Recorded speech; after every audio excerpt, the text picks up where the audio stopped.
Welcome to CBR TV. I'm Jonah Weiland in our Tiki Room at WonderCon in Los Angeles. Sitting to my right is one of comics' greatest legends, Mr. Bill Sienkiewicz. Thanks for coming in. Hey, thanks for having me. I interviewed you once years ago when you were working on that 30 Days of Night book with Steve Niles, but I've never had a chance to interview you on camera. I grew up at a time when you were working on New Mutants. I was very, very familiar with your work, and I followed your career for a very, very long time. So it's a real pleasure to get to finally interview thank you very much. Yeah. Let's go back to those early days. They just announced an artist edition of your New Mutants work, and I'm sure you like that artwork enough to just like yeah. Let's go ahead and do that. But when you look back on that artwork then and what you do today, do you look back on it fondly or critically? No. Yeah. I mean, it's sort of a. It's one of those, I like, but aspects of it. There's a part of me that really sort of is proud of the kid, who wanted to push things through no matter what. And then there's another one who just was like, hey, just, you don't have to take that many big chunks, and swallow them without chewing. Right. Just slow down. You got a little bit of time. Because I look back at some of the stuff that I've done where I felt like I had to do everything.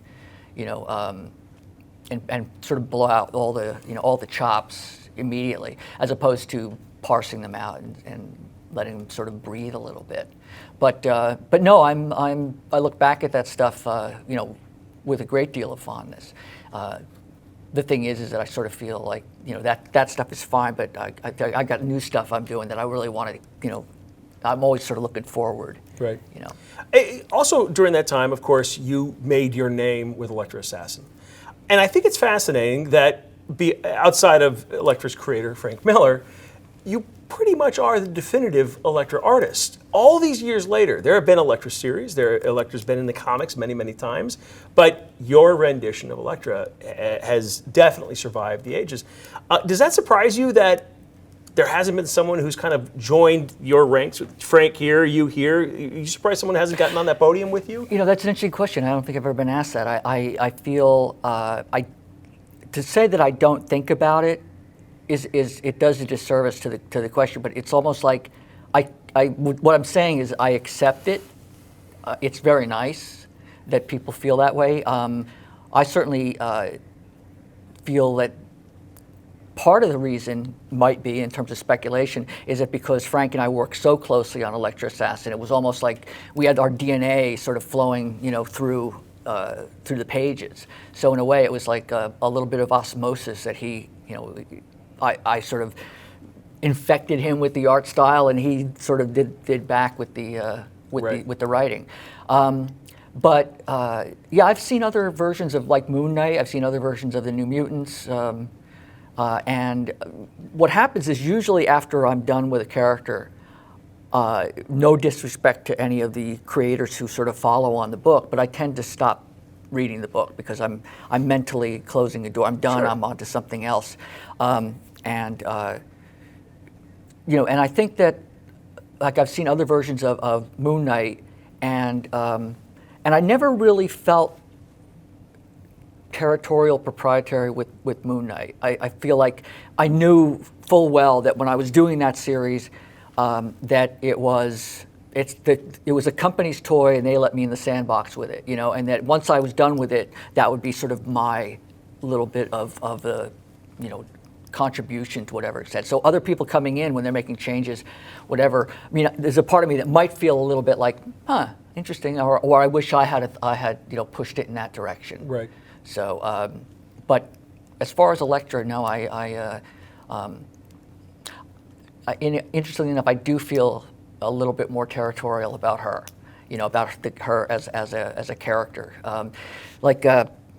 I view her a certain way. Yeah. And you expressed some of those comments on Twitter about the Electra as seen in the Daredevil show. Right. And that's got to be a bit of a weird experience. Like you just said, you feel a little territorial about that character and how she looks and who she is.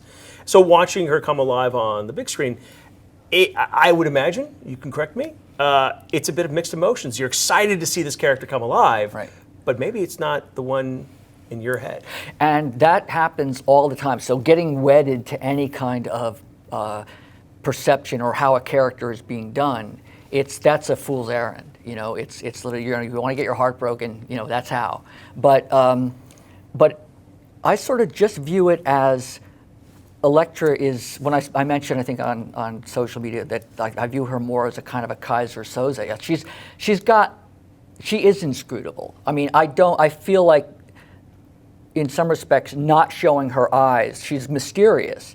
And I don't feel that she is the kind of person, as I once sent to Frank, I said, she's the kind of person who picks her scabs. She doesn't let them heal.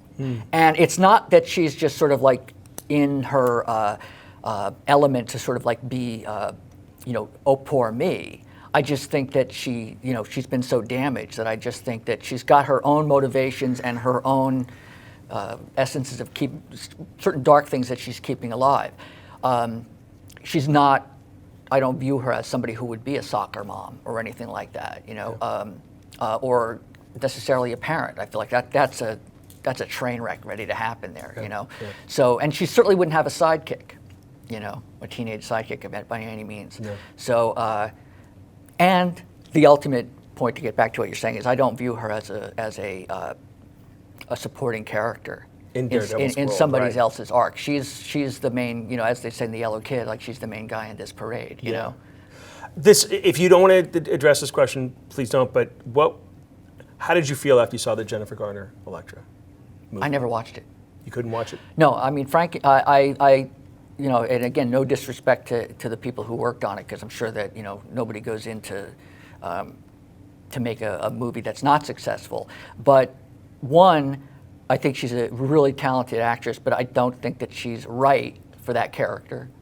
And the other thing is that Frank and we spoke the day that we were both invited to the screening, and it was like, I'll go if you go. And it's like, I don't want to. You want to go? Let's go grab a drink. It was just like, we're just going to go someplace else and not see it. And I've not seen it, and I've kind of made a pact with myself that I will shuffle off this mortal coil without ever having seen it. Probably best. It's. I mean, there was a DVD that had different creators' contributions to it, which was sort of like the extras, but yet the main DVD, I have like no idea what's going on with it. It's like I don't know, don't want to know. So that's perfect. Yeah.